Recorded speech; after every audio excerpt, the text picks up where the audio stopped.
नमस्कार दोस्तों, supernova IAS YouTube channel पे आप सभी का स्वागत है। इंडियन इकोनॉमी सीरीज़ की इस वीडियो में हम लोग आज डिस्कस करेंगे आरबीआई तथा उसके कार्य, इसके साथ-साथ क्रिप्टो करेंसीज़ के बारे में भी सीखेंगे। चलिए शुरू करते हैं। रिजर्व बैंक ऑफ इंडिया की स्थापना 1935 में हिल्टन यंग कमीशन के रिकमेंडेशन पर आरबीआई एक्ट 1934 के अंतर्गत हुई थी।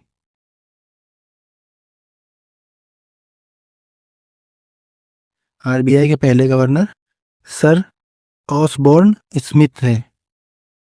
ऑसबॉर्न स्मिथ है और पहले भारतीय गवर्नर सीडी देशमुख थे।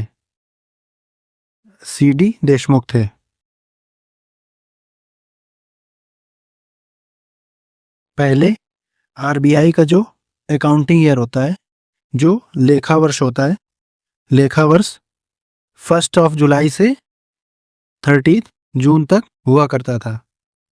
लेकिन जो फाइनेंशियल ईयर 2020-21 है, फाइनेंशियल ईयर 2020-21 से इसे बदलकर 1 अप्रैल से 31 मार्च तक कर दिया गया। Okay.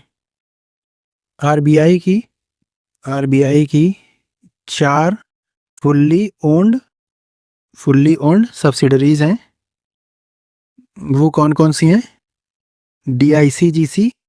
DICGC means depository insurance and credit guarantee corporation of India. Depository insurance and credit guarantee corporation of India. दूसरी है BRBNMPL। इसका फुल फॉर्म क्या है? भारतीय रिजर्व बैंक नोट मुद्रण प्राइवेट लिमिटेड।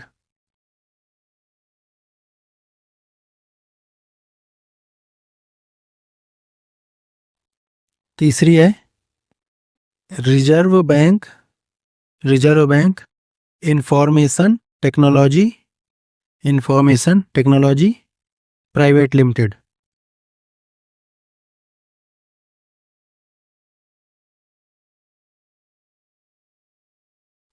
और चौथी है Indian financial technology and allied services.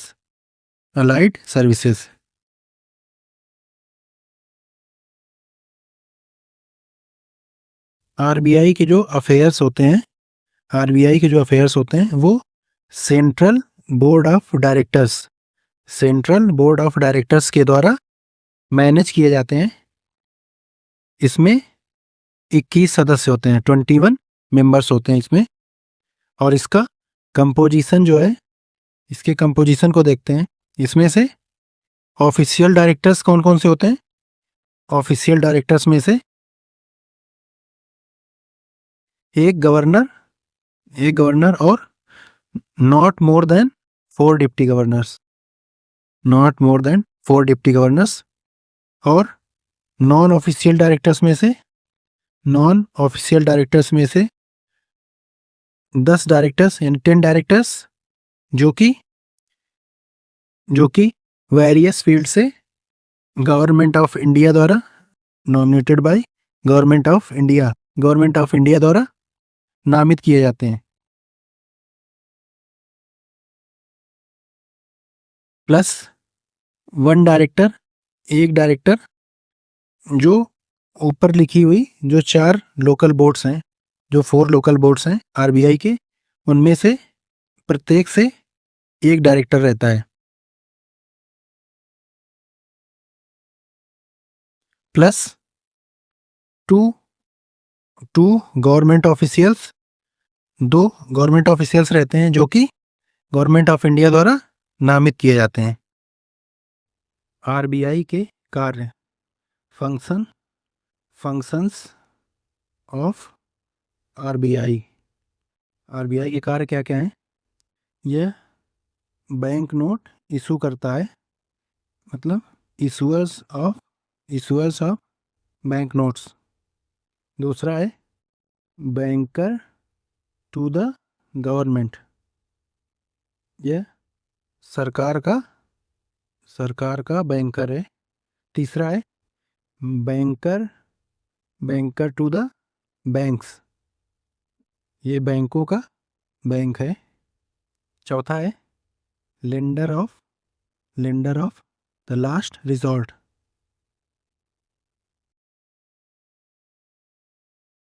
पांचवा है custodian of foreign exchange reserve, जो विदेशी मुद्रा भंडार है, उसका कस्टोडियन है। छठा है कंट्रोलर ऑफ क्रेडिट और मनी सप्लाई, साख या मुद्रा आपूर्ति का नियंत्रक होता है। सातवां है रेगुलेटर ऑफ द बैंक्स, बैंकों का नियामक है। ओके, अब आगे देखते हैं। जो करेंसी नोट्स होते हैं, ये 4 प्रिंटिंग प्रेस में छापे जाते हैं। इनमें से जो दो प्रेस हैं ये गवर्नमेंट ऑफ इंडिया द्वारा ओन्ड है। These are owned by government of India. और जो दो हैं उन दो को आरबीआई द्वारा ओन किया जाता है, लेकिन थ्रू इट्स, मतलब इसकी जो होली ओन्ड सब्सिडरी है, कौन सी?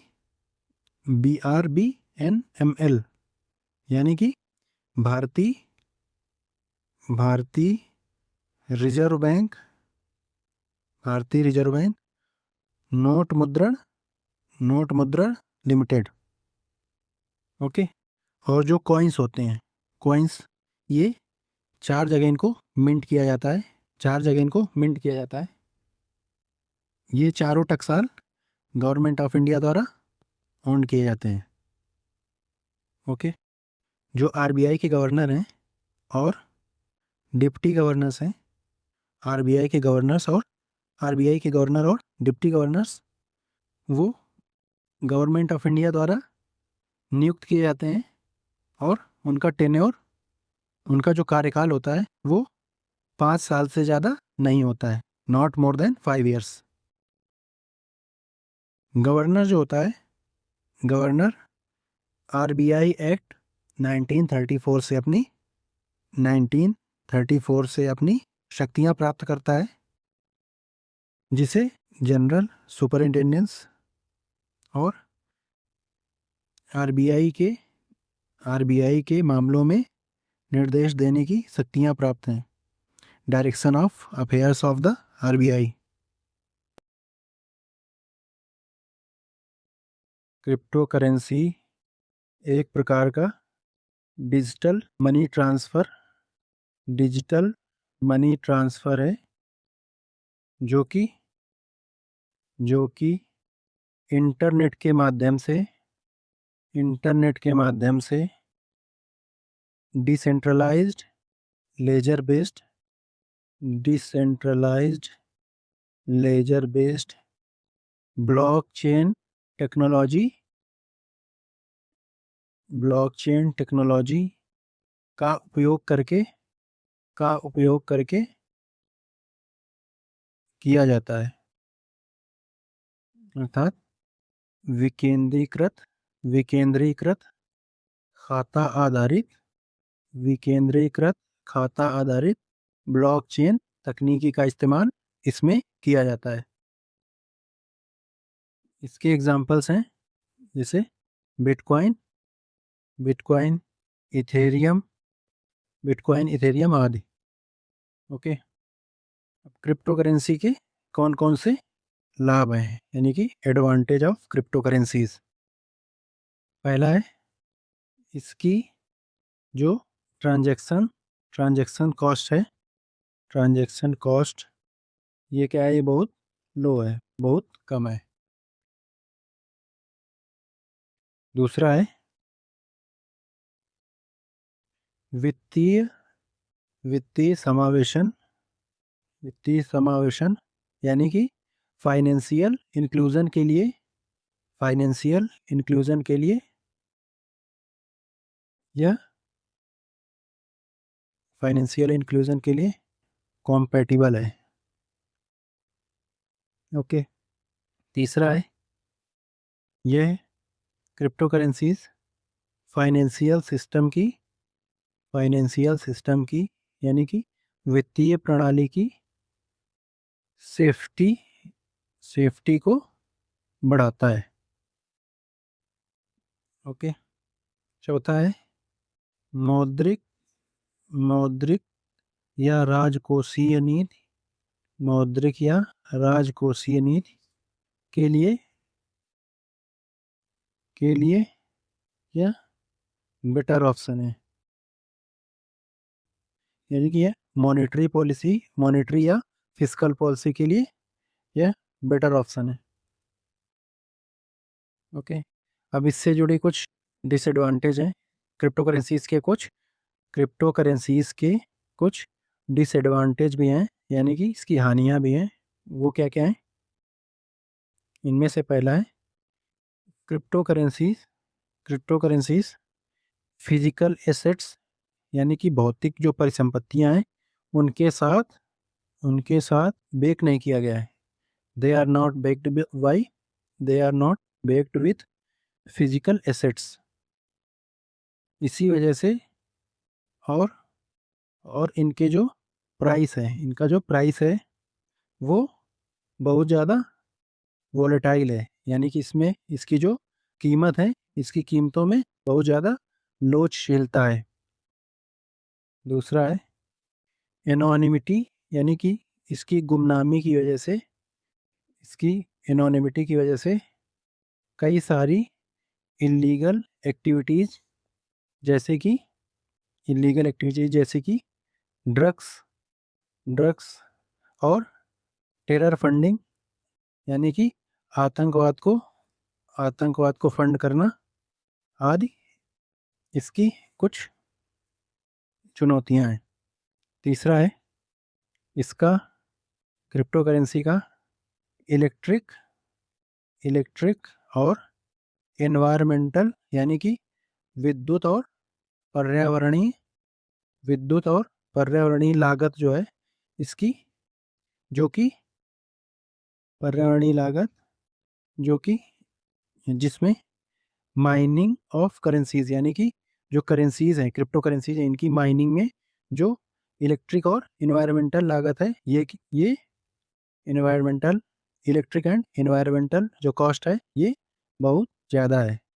अगर ये वीडियो आपको अच्छा लगा हो तो वीडियो को लाइक करें और इसी तरह के और भी वीडियोस के लिए चैनल को सब्सक्राइब करना ना भूलें।